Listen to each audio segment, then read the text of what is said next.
The morning of Eleanor Marsh's 32nd visit to the tomb of the unknown soldier began the way 31 others had before it, with her standing at the edge of the plaza before the crowd had fully gathered, her hands folded over a small leather purse, her eyes on the white marble sarcophagus at the far end of the amphitheater.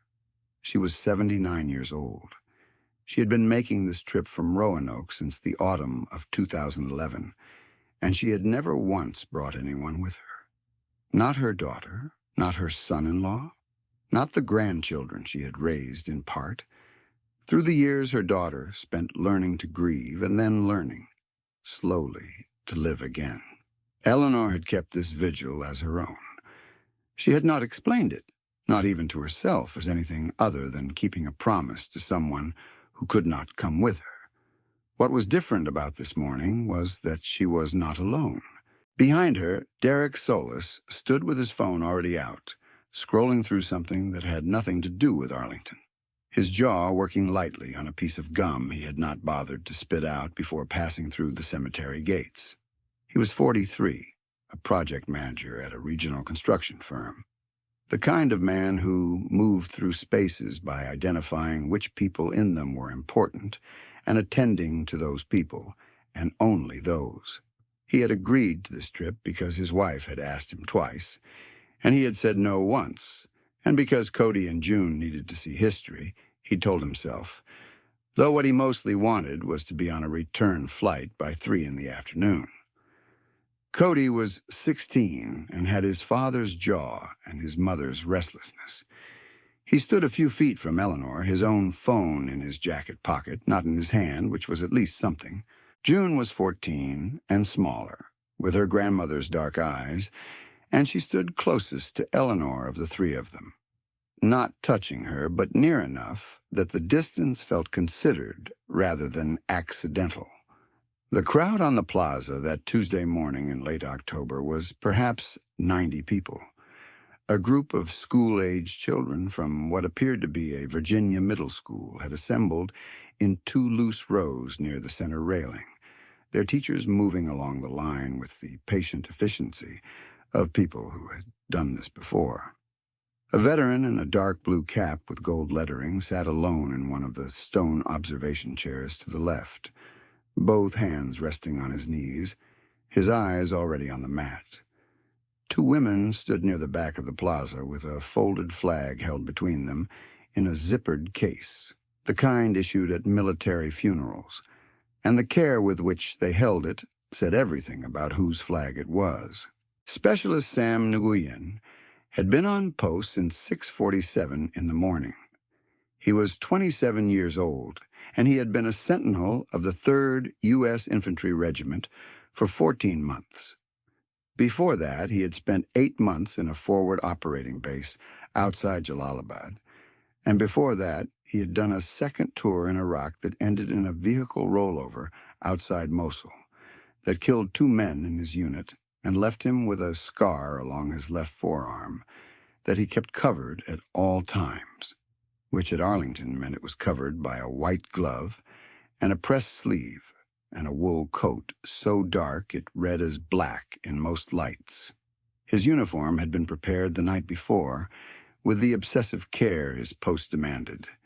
The cap badge centered to a measured point above the bridge of his nose. The brass on his belt plate polished to a grade the old guard called mirror bright, meaning you could see the faint reflection of the marble in it if you stood close enough. His shoes were not merely shined, they had been built up over many sessions to a surface that held light the way still water holds light, the toe box catching the pale October morning and returning it in a long, narrow gleam with each stride across the mat. He walked 21 steps north, stopped, shifted the chrome rifle from his right shoulder to his left in a single motion, so practiced it registered to the watching crowd not as a movement but as a state change, one configuration giving way to another without visible transition. Then he stood for 21 seconds, which the crowd tended to fill with their own fidgeting, their own phone raising, their own whispered exchanges, none of which he registered in any way that an observer could have detected. Then he turned. Then he walked 21 steps south, and at the south end he performed the same exchange, the same pause, the same 21 count, and turned again. He had walked this post 412 times before this particular morning. He would not have said it felt like 412. It felt, each time he took the first step onto the mat, like the first time he had understood what he was doing here. If you've been with this channel for a while, you know why these stories matter. Take a moment to leave a comment below with the name of someone you want remembered today. Now, back to the watch. It was during Sam's third complete pass of the morning that Derek moved. He had been standing near Eleanor for approximately 12 minutes, which was roughly 10 minutes longer than he had expected to stand anywhere at Arlington without something happening that warranted his attention. The sentinel was walking back and forth, which he had acknowledged was impressive, he supposed, in a technical sense, the way any precise physical discipline was impressive from a distance, like watching a machine works. But there was a rope barrier, a low-strung cord on metal stanchions about 15 feet from the mat's edge, and on the plaza side of that barrier there was a line of flagstone that afforded an angle from which, if you positioned yourself just right and held the phone at approximately shoulder height, you could get the sarcophagus inscription and the sentinel in the same frame. The rope was not a fence. It was a cord. Derek ducked under it in the same motion a man uses to step over a garden hose, smooth and unselfconscious, and took 2 steps onto the restricted flagstone closer to the mat. Sam did not stop walking. He completed his step count to the north end. He performed the rifle shift. He executed the 21-second pause. He turned and began his walk south, and his eyes tracked over Derek with the same lateral precision with which they tracked over every object within his field of awareness, which was total and continuous, and he continued walking. Derek took the photograph. He took 4 of them, adjusting his angle between each one, then stepped back under the rope and returned to Eleanor and the children with his phone extended. "Got a good one," he said to no one in particular, and held up the screen so June could see. June looked at it. It was a decent photograph. "The guy didn't even blink," Derek said, with something that was not quite admiration and not quite contempt, but lived in the neighborhood of both. "He's basically a statue, isn't he?" Cody looked at the screen. "They train them to ignore people," he said. "Apparently so," Derek said. Eleanor said nothing. She was watching Sam walk south, counting the steps as she had counted them 31 times before. The school group had grown quieter in the past few minutes.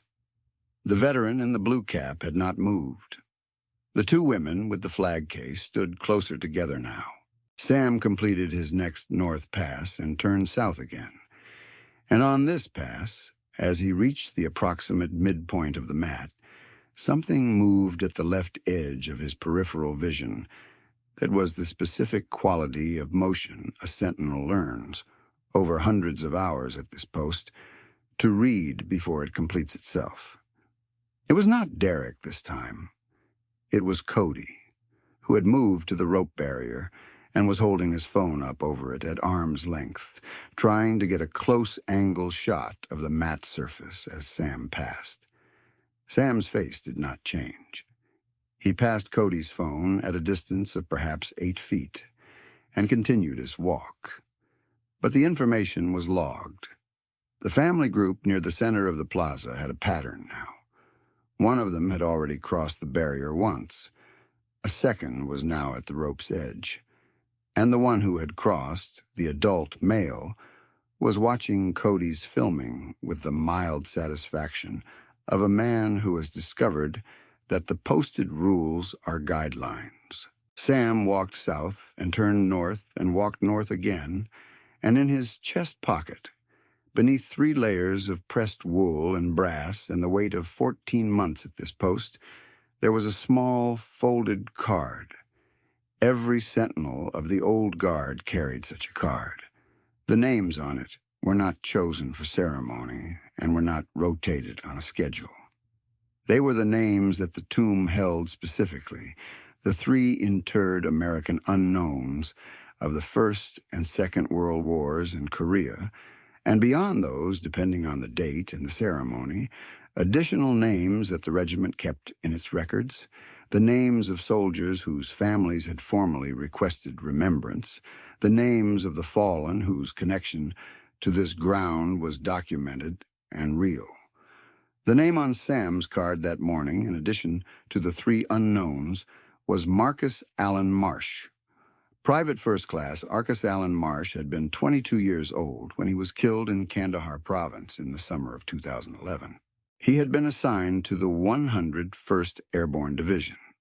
He had been, by the accounting of his squad, a person who was constitutionally incapable of walking past a situation that needed correcting without correcting it, which had gotten him in minor trouble on 4 separate occasions over his service, and which had on the morning of his death caused him to step into a street in a small village outside Kandahar to pull a child out of the path of an approaching vehicle.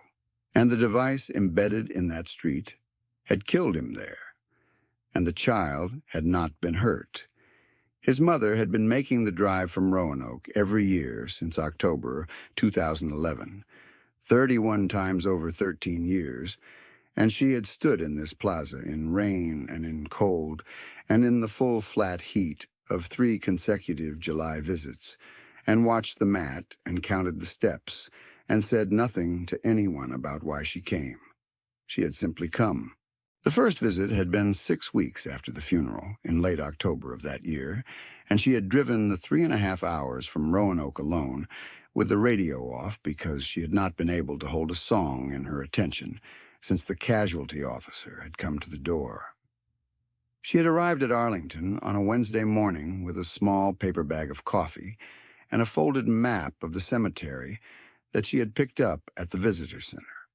And she had walked from the parking area along the cemetery road and up the slope to the amphitheater with the unsteady pace of a woman whose legs had not yet relearned how to carry the body that was carrying the loss. She had not known that first time where to stand. She had not known that there was a rope or a mat or a designated viewing position.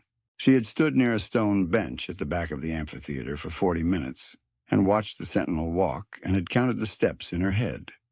21, 21, 21, and she had not cried. She had been crying for 6 weeks at that point, in the privacy of her kitchen and her bedroom and her car, and she had decided on the drive up that this place was not a place for that crying because this place was older than her crying and had absorbed crying like hers from women like her since 1948, and did not need any more of it from her specifically. She had stood at the bench until her legs had begun to tremble from the standing and from the cold, and then she had walked back down the slope and driven home, and she had not told her daughter or her son-in-law or anyone else that she had been. The second visit had been the following spring, in March, in a hard rain that had pushed the routine crowd off the plaza so that she stood almost alone at the rope barrier with a black umbrella that she had borrowed from her sister. And the sentinel had walked his 21 steps in the rain in white gloves that did not become visibly wet because the regiment changed gloves at intervals the public did not see. She had watched him walk for 28 minutes that morning. She had counted 42 complete passes. She had not spoken.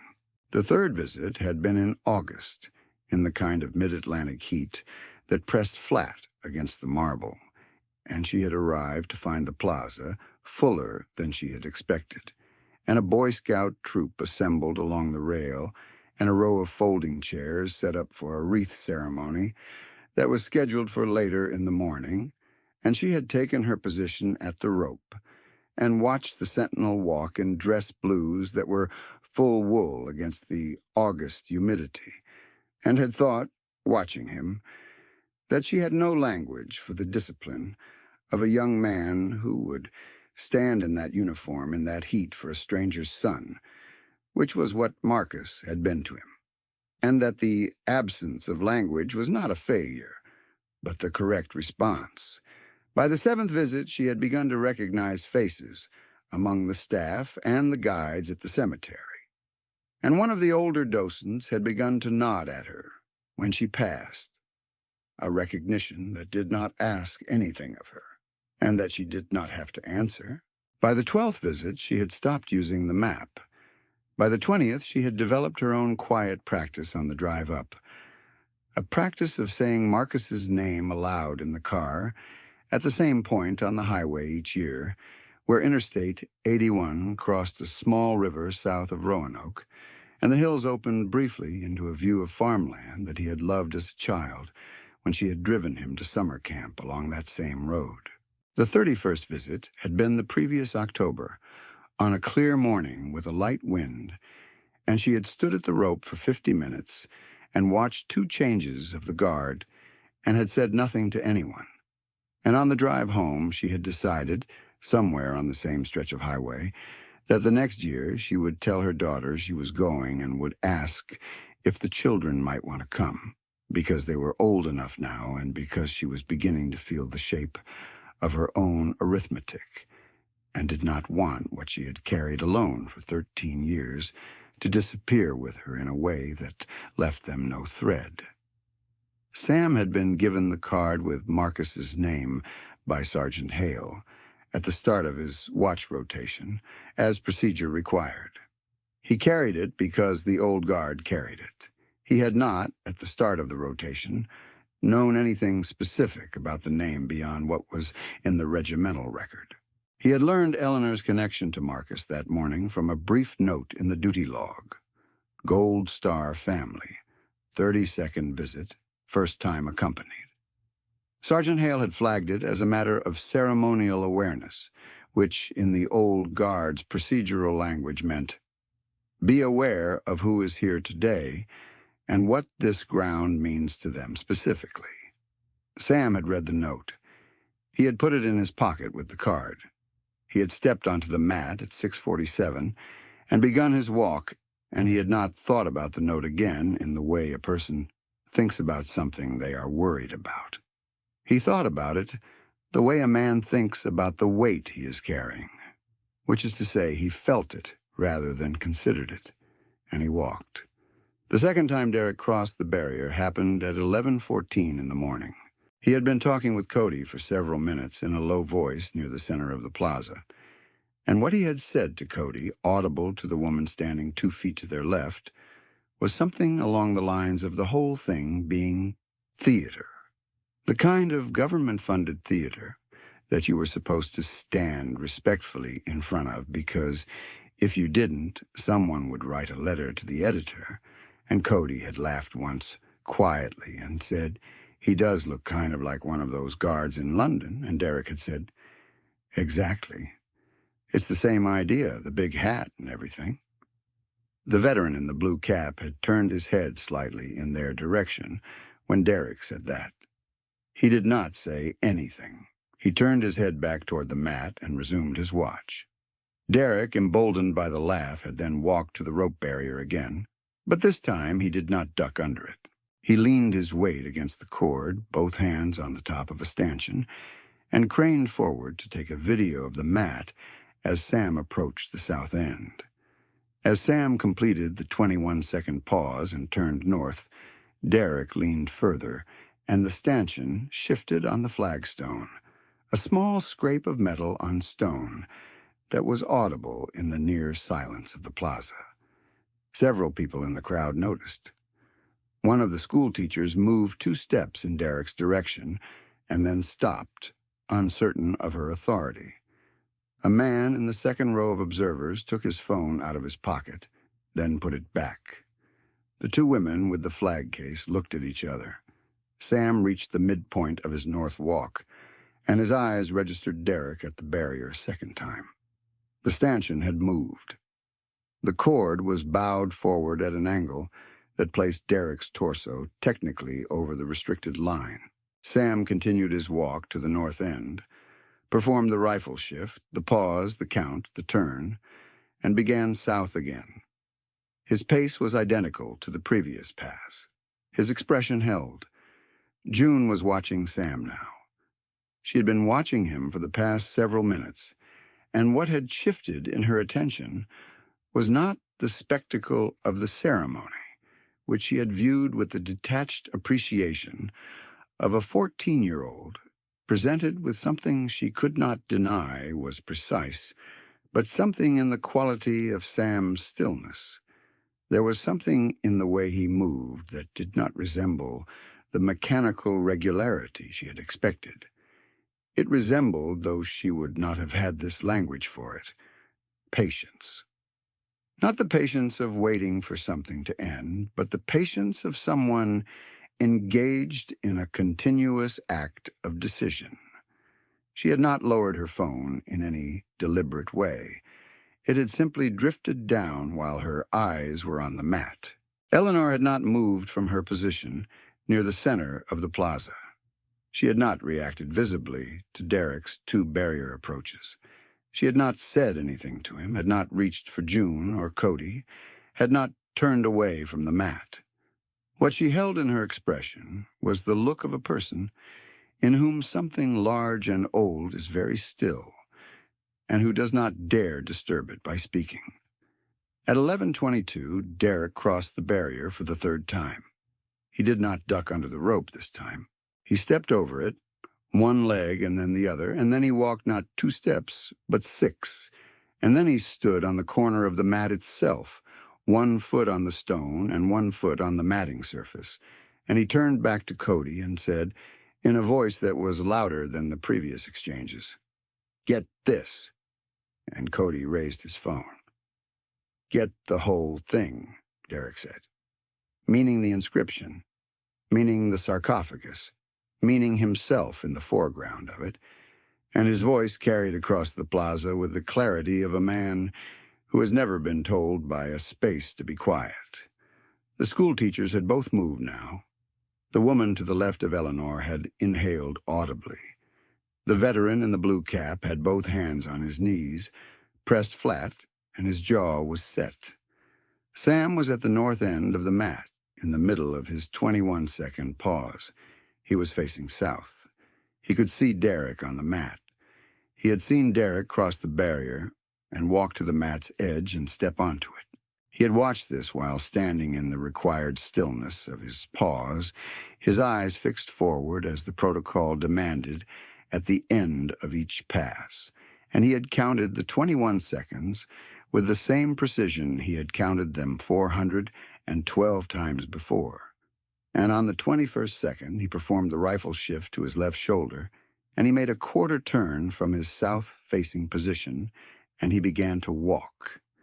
He walked the 21 steps to the south end with a cadence that had not altered by a single beat, and at the south end, he did not perform the rifle shift. He stopped. He executed a halt that was not the ceremonial halt at the end of a pass, but the halt of a man who has reached a position and intends to hold it. He was 4 feet from Derek. The plaza went quiet in the way that a space goes quiet when everyone in it has understood something at the same moment. The children in the school group stopped moving. Cody lowered his phone by 3 inches and then held it still, not putting it away, not raising it, suspended in the moment between a decision and its reversal. Derek looked at Sam. He had the expression of a man who has been interrupted in a way he considers technically unjustified. He was about to speak. He was accustomed to being the person who reframed a situation by speaking first, who reduced a complication to a manageable, procedural question by defining its terms before the other party could. He was a project manager. This was what he did. Sam said, "Sir, this area is restricted. Step back to the visitor's side of the barrier." 8 words. Level, Procedural, carrying no threat and no inflection beyond the plain weight of authority derived from exactly one thing, which was that Sam was standing at his post and Derek was standing on it. Derek said, "I'm just taking a quick picture." Sam said nothing. He did not say anything a second time, and he did not repeat the command. He stood. The silence did the work that a second sentence would have crowded out. It lasted approximately 4 seconds, which, at a location like this, in a quiet like this, has the specific duration of something being decided. "I mean, I'm not doing any harm," Derek said. And this time his voice had the faint quality of a man who has found that the register he uses to resolve things is not landing, and who has not yet switched out of it because he has not yet fully accepted that he needs to. "It's a public space." Sam's eyes did not move from Derek's position. His expression did not change. The rifle did not move on his shoulder. He was as still as the marble behind him. And the particular quality of his stillness was the thing that the crowd could feel from 50 feet away, which was that it was not the stillness of a man suppressing anger or performing patience, but the stillness of a man who had already assessed the situation in every direction and had arrived at a single conclusion and was now waiting, without urgency, for the other person to arrive at the same conclusion. June had lowered her phone to her side. Her arms were at her sides. The veteran in the blue cap had risen from his seat. He had not moved toward the mat. He had risen because sitting no longer felt like the correct posture for the moment. The 2 women with the flag case were both looking at Sam, and one of them had her free hand pressed to her mouth. Eleanor had not moved. She was watching Sam with an expression that no one near her could have named with certainty, but that was, in fact, recognition, not of Sam specifically, not of his face or his name, but of the quality of what he was doing here, which she had watched 31 times from the other side and had never once seen interrupted, and had never once stopped believing in. Derek took a step back, then another. He stepped back over the rope barrier and stood on the visitor's side, and he put his phone in his jacket pocket. And he said nothing, and the thing that was left in his expression was not anger and was not embarrassment, but was the look of a man in the first quiet moment of understanding that he has gotten something very, very wrong. Cody put his phone in his pocket. From the left edge of the plaza, moving at the measured pace of a man who has attended to the situation and determined its requirements, Sergeant Hale arrived.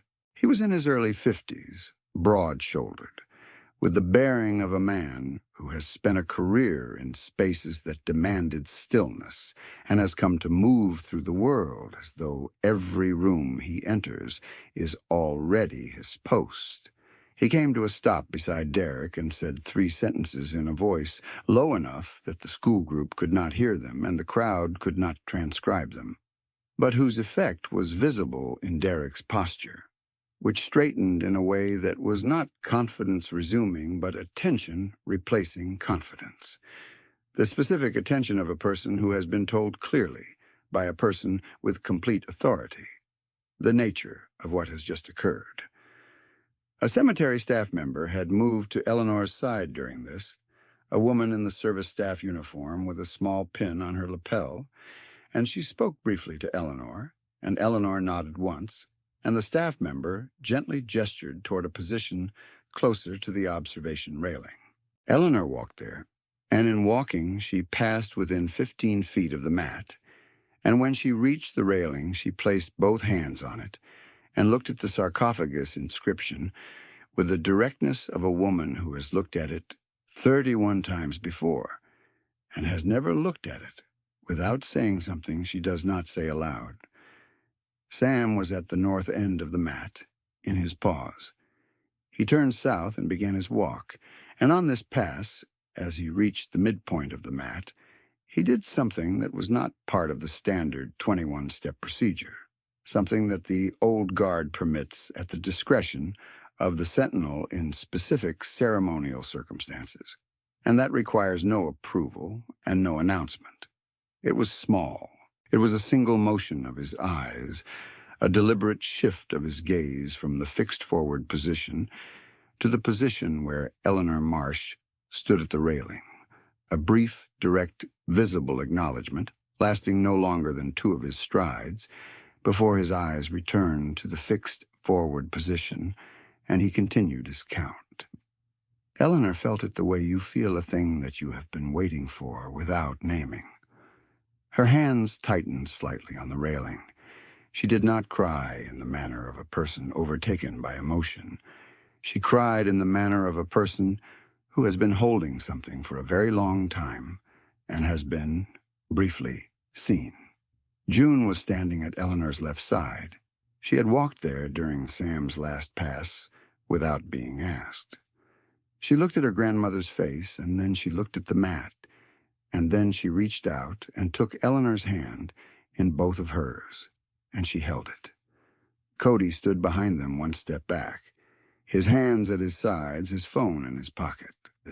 Derek stood further back, near the edge of the plaza, and he was not looking at his phone, and he was not looking at anything in particular, and his jaw had stopped working. Sergeant Hale completed his brief exchange with Derek and moved to a position at the left margin of the plaza, where he stood in the quiet authority of a senior man who has handled something that needed handling and returned to his post. Sam reached the south end of the mat, performed the rifle shift to his right shoulder, executed the 21-second pause, and turned north. He began his count. 1, 2, 3. The chrome rifle caught the flat October light on its upswing and held it for a step before releasing it. His toe caps pressed into the mat on each stride with the precision of a man who knows exactly how much weight each step carries, which is all of it, which is the accumulated weight of every name on a card carried in a breast pocket, every family standing at a railing. Every morning someone wakes up, and the person they are waiting to see is not there.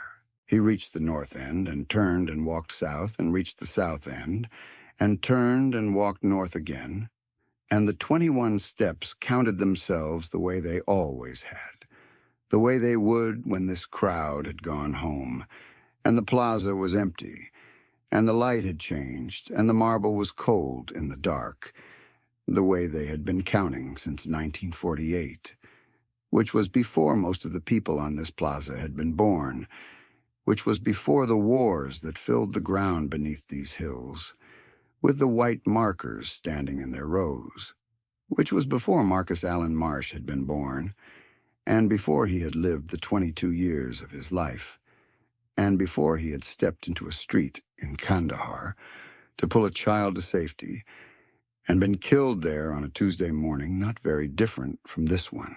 The school group began to move out as their teacher gathered them, and they moved quietly, in a way that a visitor to Arlington will sometimes notice in children who have come in skeptically and left carrying something they cannot name yet, but will not put down. 2 of the older children looked back at the mat as they filed away. One of them was taking a last look at Sam, and the look had no performance in it. No phone raised, just looking. The veteran in the blue cap was seated again, both hands on his knees. He did not leave for another 40 minutes. Eleanor remained at the railing until Sam's rotation ended at 11:56. She watched every remaining pass. She counted the steps under her breath, or appeared to, her lips moving faintly on each count. June stayed beside her. Their hands no longer clasped, but June's arm close enough to Eleanor's that the warmth was continuous. Cody had moved to Eleanor's right side at some point in the final 20 minutes, quietly, without announcement, and stood there with his hands in his jacket pockets and his eyes on the mat. When Sam's rotation reached its procedural conclusion, he walked to the mat's south end for the final time and completed the ceremonial closing sequence that marks the handoff point in the Sentinel rotation. A sequence of movements so practiced they occupied not more than 40 seconds and resulted in Sam standing at attention at the mat's edge with the rifle at his right shoulder, facing south, the inscription behind him and the crowd before him. He performed the salute. It was the standard old guard salute toward the tomb, executed at the close of a rotation toward the sarcophagus that holds the remains of soldiers whose names the country could not recover, and it was directed also with the specific intent of a man who has read a duty log and put a card in his pocket and walked 21 steps, 400 and some number of times, and knows what each step is for, toward the name on that card, toward Private First Class Marcus Allen Marsh, toward a 22-year-old from Roanoke who had stepped into a street in Kandahar and done what he was constitutionally incapable of not doing. Eleanor released a breath she may have been holding for some portion of 13 years. June felt it in the hand she was not quite holding anymore, and turned to look at her grandmother, and what she saw in Eleanor's face was something she had no context for yet, but that she stored in the place where things that matter go when you are 14, and do not yet have words for them, but know they require keeping. The replacement sentinel arrived at the mat from the south approach at 11:58 and took his position, and the cadence resumed, and the 21 steps began again from the south end, and the click of heels on stone came back to the plaza, the way a heartbeat comes back after a moment of held breath, regular and continuous, and older than anyone currently listening to it. Sam walked off post in the direction of the sentinel quarters, and he did not look back at the plaza, and he did not look for Eleanor or June or Derek or the veteran in the blue cap. He walked the way old guard soldiers walk at all times at Arlington, with the bearing of someone for whom there is no off-duty state within these grounds.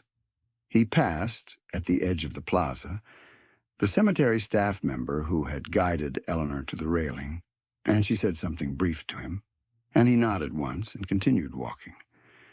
Eleanor stayed at the railing for a few minutes after the rotation had changed.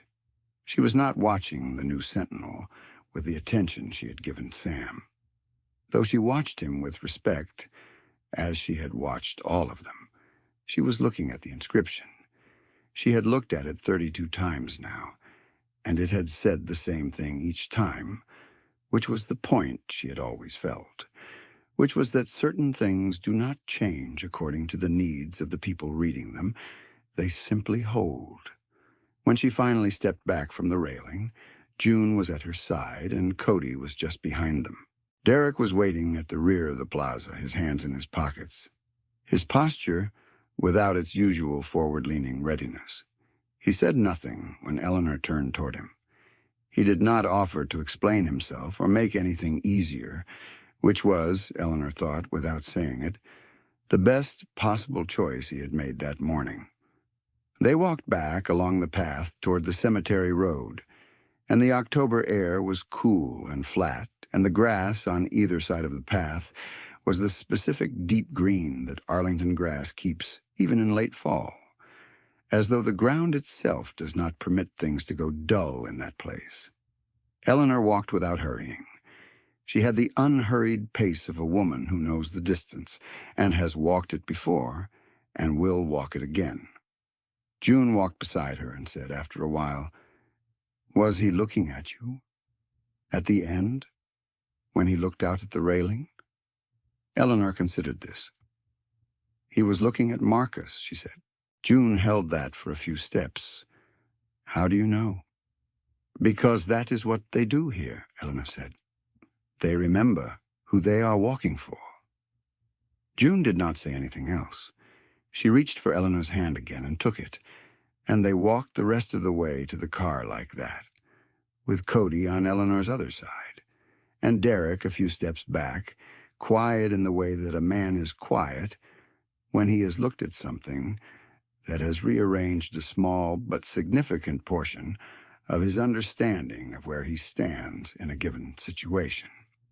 The drive back to the hotel covered 12 miles, and no one spoke for the first 4 of them. Back at the tomb of the unknown soldier, the replacement sentinel was completing his 4th pass of the new rotation.